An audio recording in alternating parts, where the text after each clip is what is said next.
Back to The Culture Shift with Jeroslyn Jovan. Our podcast aimed at inspiring the leaders of tomorrow, brought to you by Black Enterprise. Here we like to review the success stories of today's tastemakers to encourage those who dare to dream big. Today we're going inside the explosive return of the Real Housewives of Potomac Season 8 and tackling the colorism debate in reality television. We're also going deeper into this Real Housewives star's deep space. Join me in welcoming Miss Candiace Dillard-Bassett. So welcome, Candiace. How are you?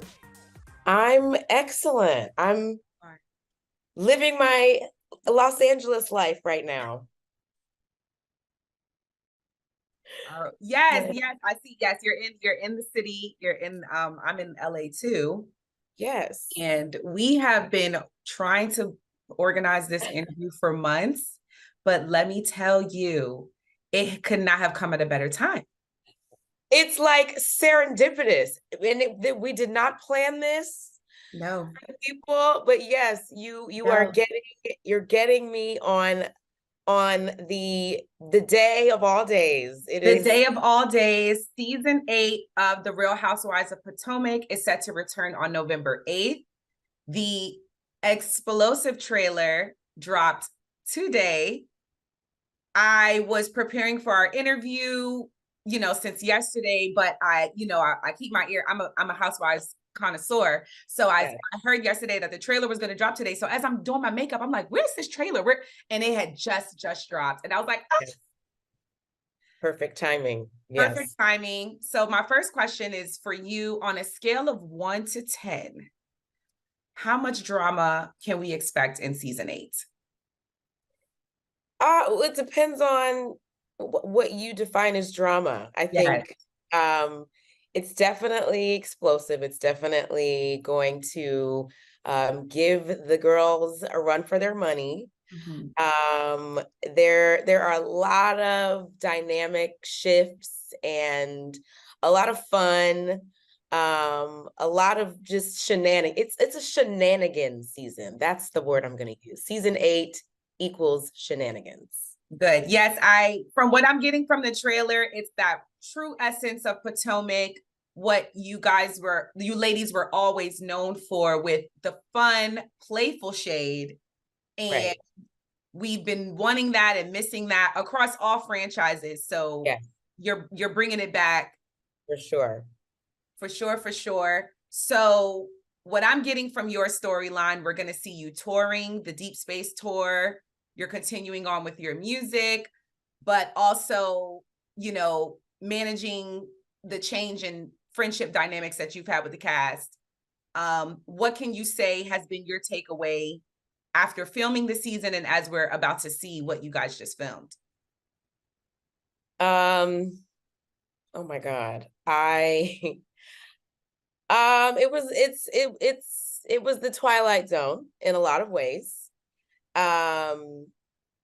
But I think that I left the season more grateful for real friendships, and more sure that friendships that don't matter just don't matter.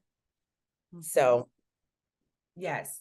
So we'll get into that a little bit, but let's talk about your music, because it's something that we as fans have gotten to see firsthand of you, expressing your passion for music and going full force despite criticism, adversity, challenges. And so now we're really seeing you do the damn thing as a singer, as a performer, as an entertainer. How will we see you expand on your music career this season? And overall, how does it feel sharing that journey with us? Well, sharing the journey feels amazing. I think it sweetens the journey, because I have this unique opportunity with this amazing platform to really document a time in my life that is very special and that a lot of people don't get to experience. And anytime you get to kind of watch yourself back or have your life documented in this way and then get to experience it multiple times, That's a beautiful thing. So I'm really just chugging along with my music.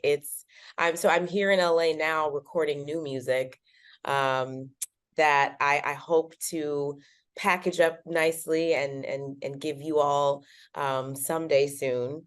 And I'm really excited to have had the opportunity to do a second leg of my Deep Space tour. You'll see me preparing for the tour. You'll see me oiling up my knees and trying to stay limber and moisturized so I don't break anything.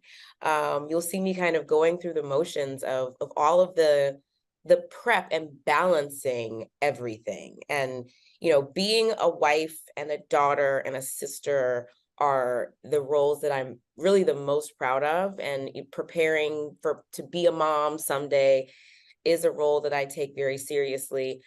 So balancing my career, which is also my current baby and very important to me, is a lot. And then doing all that with all these crazy friendships with these girls, the shenanigans, as I said, it's a lot. It's a lot. But it's really special that you'll get to see the challenges and me going through it. I saw that Tamar Braxton recently announced you on the lineup of her tour, along with Drew Sidora, Nivea, Tierra Marie, and Jessie Woo. Okay, first off, y'all need a camera. There needs to be a camera on this because this is a whole other show.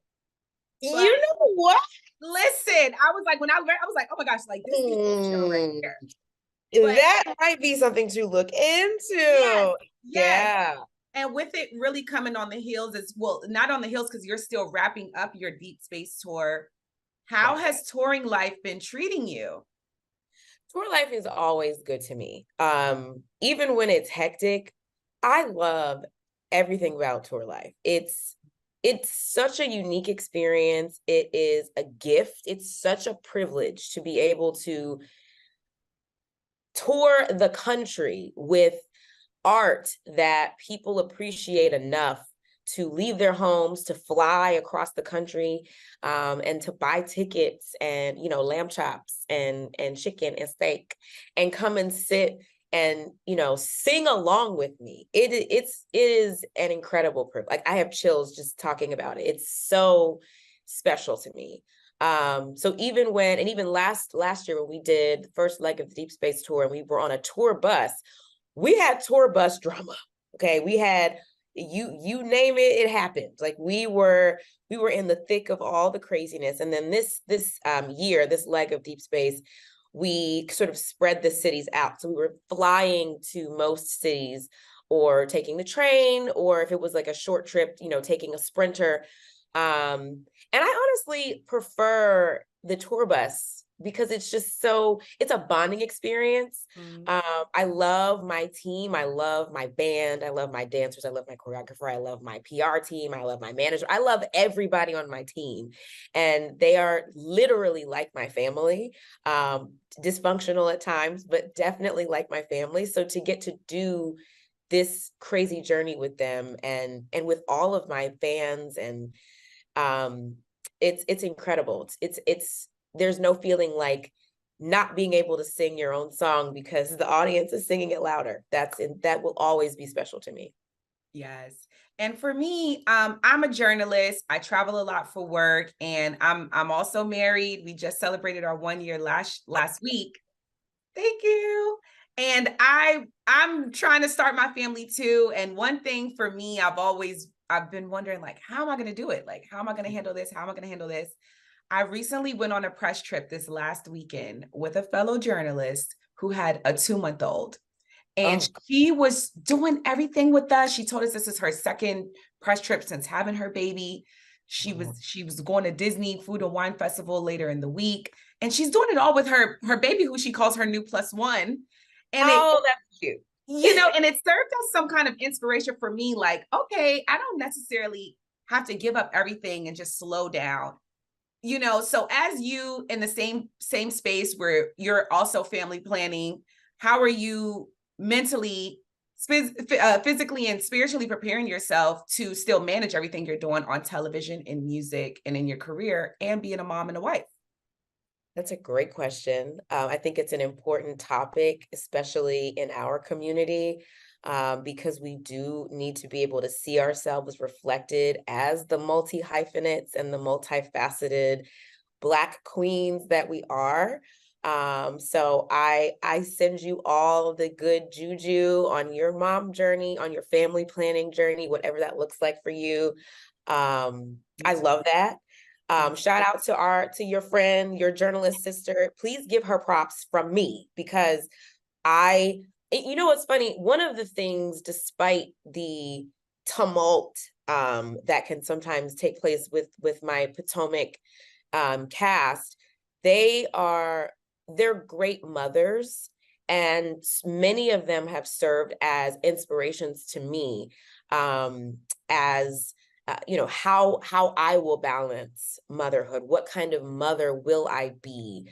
I take notes, copious amounts of notes all the time from some of them, on how they've been able to balance being, traveling and working and having kids in school and in camp and on their hip. And so for me, I have really taken on the attitude of, you just got to do that bleep. Mm-hmm. I have thought about it and mulled it over and had every possible scenario in my mind and tried to talk myself out of it in so many ways.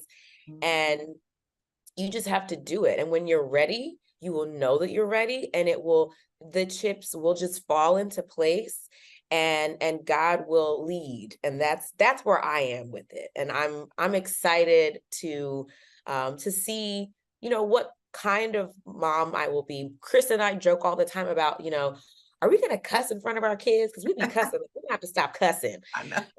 Like all the, little quirky things. But Yeah. it is an exciting thought process, and it's an exciting physical process. So I'm just rolling with it and excited you have to leap. When it comes to motherhood, you're never ready. That's what everyone has said to me. I believe that. And you just have to leap and do it, and trust that everything that you have is already inside of you, and that you have people around you that will catch whatever you're juggling that you can't hold in your hands. Yes. Speaking of Chris, he was a hot topic last season. We have seen him serve as a scapegoat throughout your time on the show, even though all eyes was on the wrong person. How would you say that reality television has, kind of impacted your marriage on and off screen, and how are you two preparing as ahead of season 8? Well, try as they might,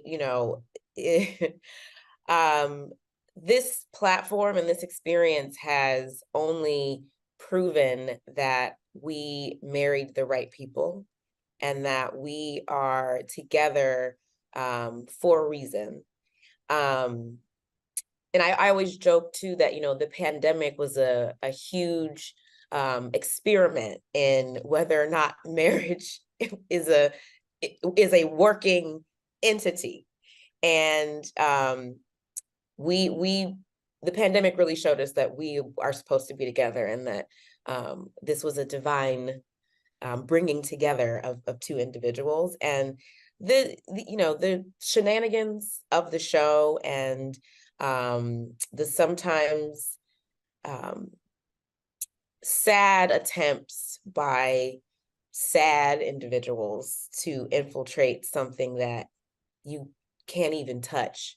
It's become a sort of a comical, laughable joke on the side for us. And we are, that's my homie. Like, Chris is my best friend. He is my protector. I am his protector. And that's all that matters. Like, what else is new? Like, Yeah, and that's what we see. And Chris is such a real one. And I think it's just continued to show even stronger as each season progresses. So I think at this point, it's like Leave Chris alone. Leave Chris alone. Alone and let him be supportive to his wife. I saw a tweet once and I joke about it all the time. It's like, why are y'all messing with Chris? All Chris wants to do is argue with Candiace, cook for Candiace, and defend Candiace. Like, that's all he wants to do. Let him do that in peace. Yeah, okay. And I can understand the jealousy. Yeah, okay. Yes. Y'all want some lamb chops, okay? Y'all want some homemade tortillas. Yes. Okay? Yes. Can't have that. Because y'all know how to. I have another friend who's married to a chef, and I'm jealous. It's just like, like, come on, you guys eat good food, breakfast, lunch, and dinner. I can't, there's no competition. Yes. So also last season, Team Candiace and Wendy became a thing, and fans are loving it. I'm loving it. Can we expect more from you two as a dynamic duo this time around? Oh, the tag team is tag teaming for sure. I've always had a respect and an adoration for Wendy. I introduced her to our group knowing the richness and the color that she would bring to our group.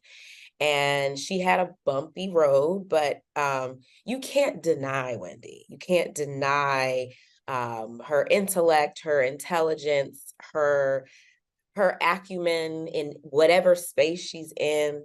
I think what was maybe missing is getting to see like the fun Wendy and like the spicy fun Wendy. But it can be hard to show that side of yourself when you're being, ripped apart for trivial things. But I think that she's kind of really coming into herself and being comfortable showing all sides of herself, including like the funny, silly, crazy Wendy that I see all the time. So you definitely get to see us giving the girls a run for their money.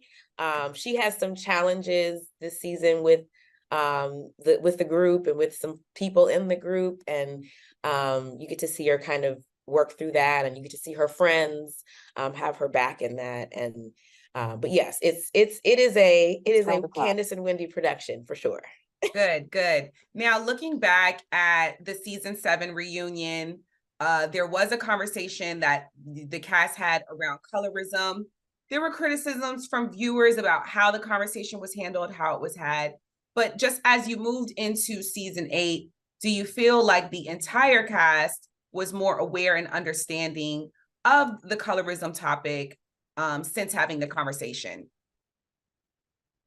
I think that, well, first I'll say that I'm grateful for a platform such as this to have the opportunity to talk about something that is important to discuss in our community.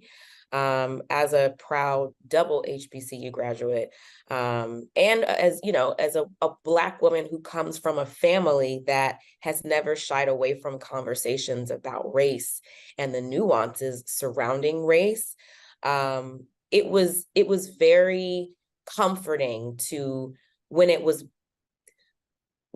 colorism reared its ugly head and it was something that had to be discussed. The amount of people who spoke out in support and lent their understanding and spoke from an academic space and an educated space about it, that was very comforting. And it just reminded me that there are a lot of intelligent, smart people who are ready and willing to do the work of dismantling colorism and all forms of prejudice and discrimination. I think that those in our group who wanted understanding were purveyors of that, and those who did not want understanding were purveyors of that. Well, we are currently dealing with another conversation on colorism as it relates to reality television. It's with someone you actually appear on All Blk series Hush with. Erica Mena. I know you are very aware because I follow you on Twitter, girl. You talk about everything. So can you share a little about your thoughts with it being something that you know firsthand from your show, but as a brown-skinned Black woman and having worked with her personally, what are your thoughts on the recent controversy with her colorism issue? You're catching me. I have not spoken about this publicly at all. Mm. So I will start by saying that I was very hurt by what we all saw. And it hurt me mostly because Erica was someone that I had a close relationship with on the set of Hush. We were actually shooting season 2 of Hush while I was shooting Potomac and while she was shooting Love and Hip Hop. So we connected over the chaos of, balancing, and she was flying to Atlanta, on her days off to shoot, and I was rushing from shooting a scene with the girls to shoot, on set for Hush. So it was we connected, and she honestly has always been the person that I was closest to on our set. She really kind of took me to the side and took care of me as a sister, and I took care of her as a sister. So when I saw the clip, I was hurt. And I even in being hurt, I tried to allow space for the situation to breathe, to see, what else would come out. As someone who lives my life in a public space, I know how quickly things can be taken out of context, or people can jump to conclusions.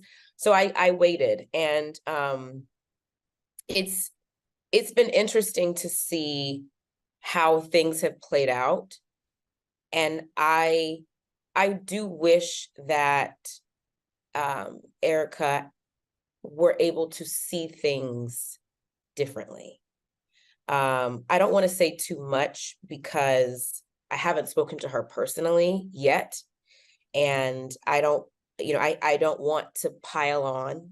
Yeah. She's getting it from every angle. Some of that is rightfully so, I will say. I think that there's a difference between responding to an attack and a racial slur. And the two should not and really cannot be conflated. Mm-hmm. And I say that as someone who, as we all know, is has a penchant for popping off and blacking out, and going there and saying incendiary things. Okay, so I know what it's like to feel attacked and to feel like everyone is against you, and like you have to defend your family, defend yourself. I know what that feels like. But at no time is it okay to respond with a discriminatory or a racial slur. There's so many ways to defend and to rebut, and there's never an excuse for that. So I'm hopeful, though, that with time, that this can be a learning experience and a teaching moment, not just for Erica, but for everybody. Like, anytime this comes up, it does open the floodgates within our community and adjacent communities for us to have dialogue. And I applaud Mona and VH1 for taking the opportunity to have a roundtable discussion that I hope is able to reverberate and make waves and change minds and hearts and educate people. Right. And if nothing else comes of this, that's a good thing that will have come of the situation. So most definitely. Yeah, you did it. You did that. Great answer.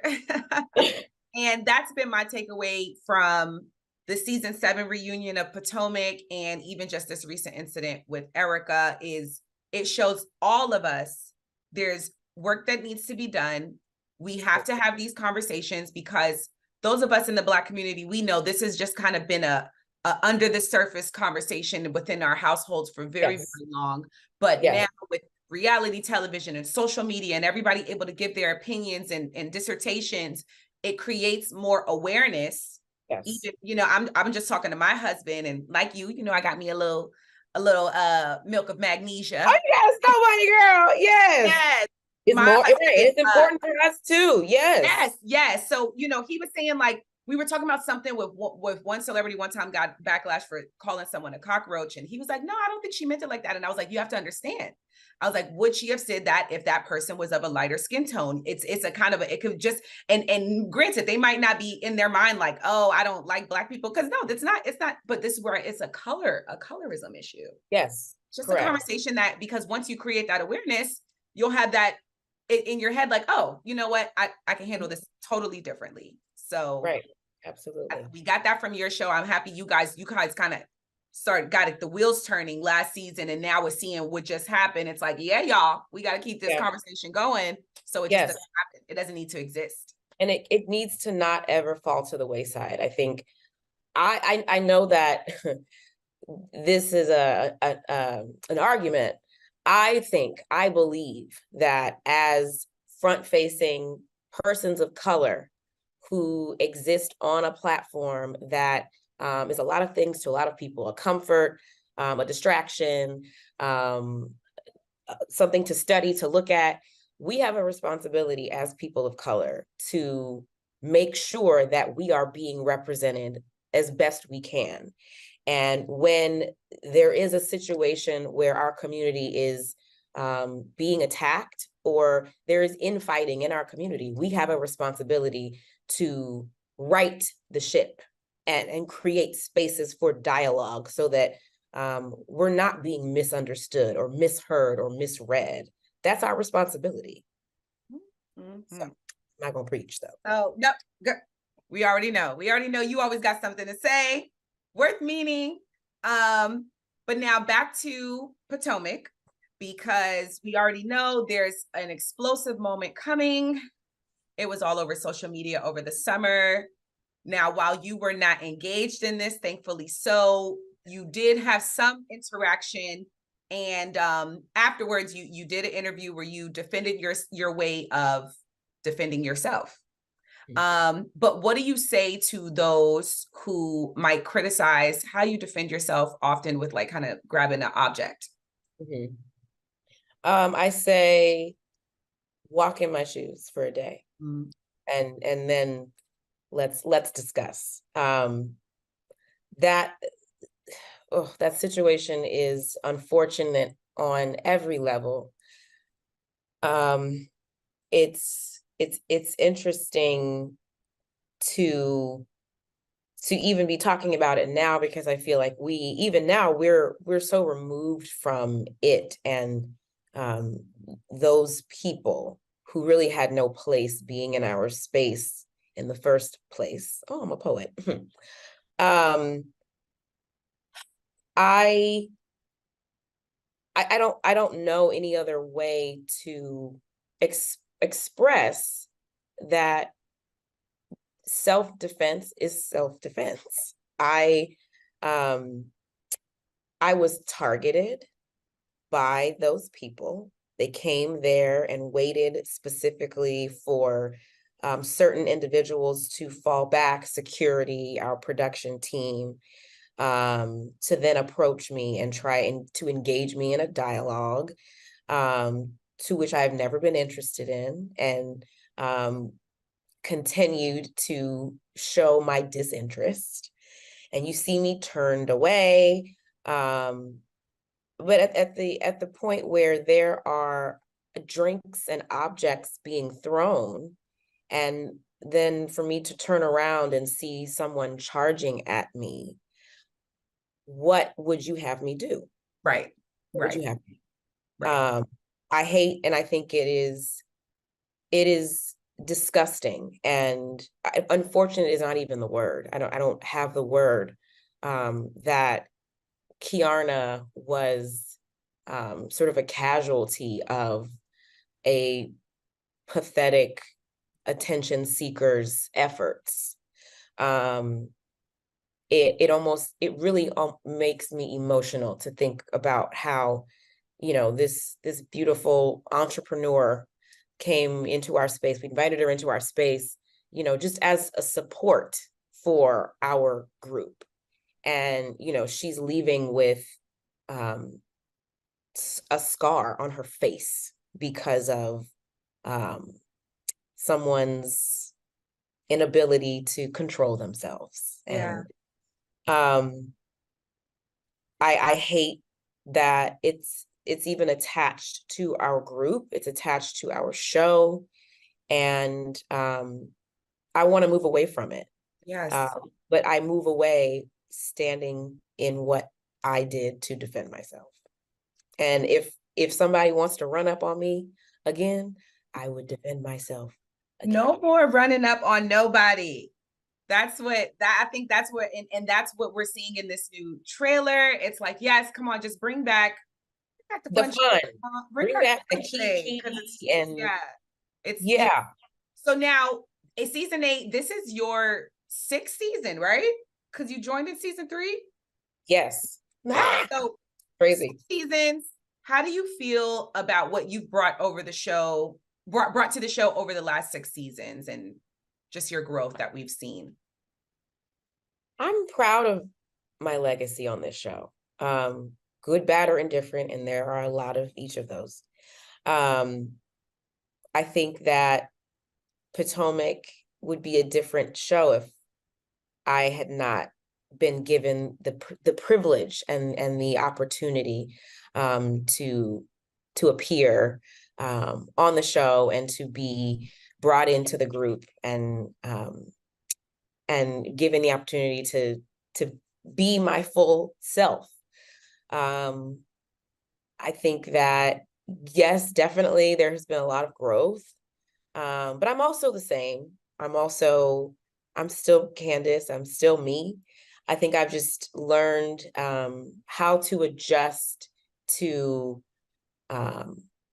situations that were set up to misunderstand me. Mm-hmm. And I've even learned that this is a situation, this is a space that was not meant for me to be myself in. So let me remove myself or pivot, or sometimes yell, sometimes cry, or sometimes all of those things, depending on, the weather, what's happening that day. Depending on the triangle. Depending on the triangle, that's right. Yes, yes. But yes, no, I'm proud of our show. I'm proud of the legacy of Potomac, and I'm proud of what I have brought to the show. And I don't shy away from my legacy on this show. If I left tomorrow, you can't talk about Potomac without talking about my shenanigans. No, so. Most definitely not. And aside from Potomac, what's your favorite Housewives franchise?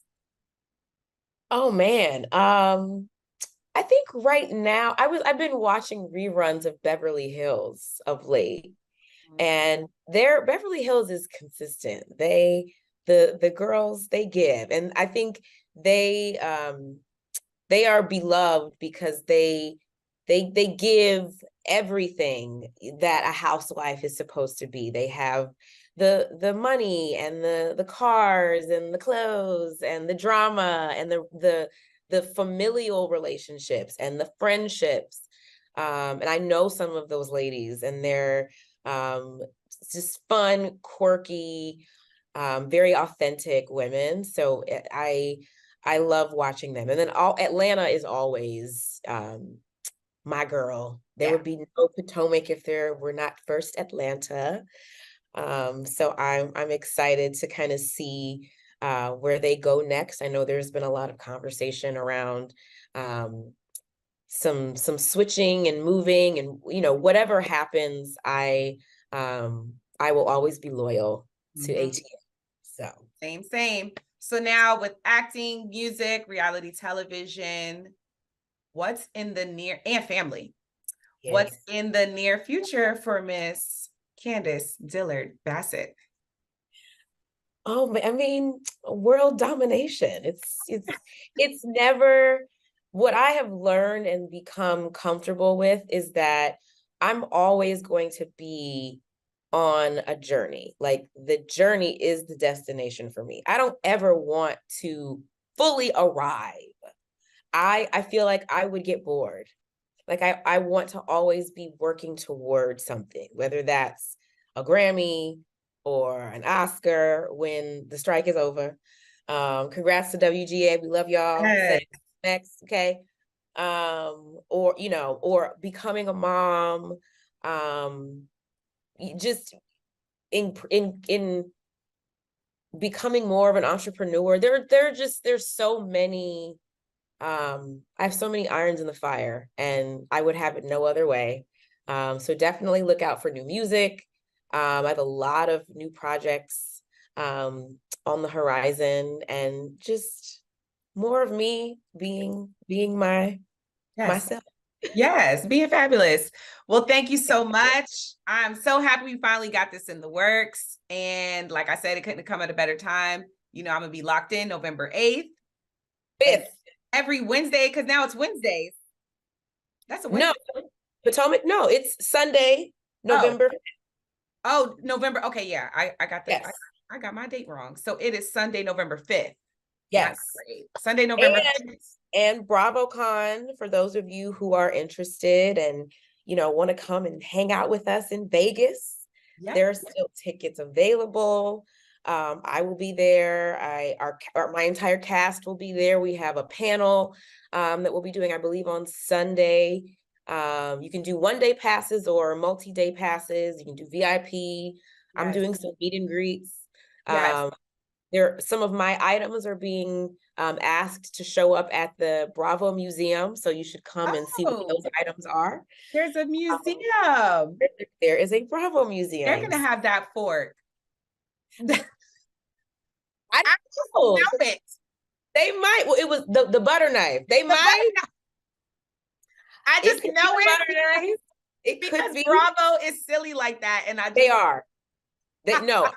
I'm so enamored with the people behind BravoCon. They have turned it into a machine. It is this. I did BravoCon last year, and I knew, I was like, oh, it's just going to keep getting better and better. Oh, it's bigger this year. The Bravo fans, we're crazy. And I tell any Bravo fan, if you haven't been to BravoCon, you have to go. It's still in its early days. Yes. And it's your chance to be face to face with your favorite stars from different shows, and you don't know what you're going to get. You really don't. And that's the beauty, is that you just don't know who's going to walk by, and who's going to interact with whom, who's going to get into a fight over here. Yes, because anything can happen. Anything can happen. That's the theme of BravoCon. Anything can happen. And there's drinks. You can get drinks. You can shop merch from your favorite stars. I will have a booth. You can come and check out my booth. I'll be at my booth taking photos and meeting and greeting and kissing the babies. So, oh, awesome. Yes. Oh, and then I also forgot to mention too, my new single is coming out with a visual. Fine Wine will be out very soon. We're putting final touches on that, so please look out for that as well. Fine. Yes, we will. Fine Wine season 8 coming. BravoCon. You're going on tour with Tamar. Yes, I'm wrapping up my Deep Space tour. I think we still have tickets available in Atlanta.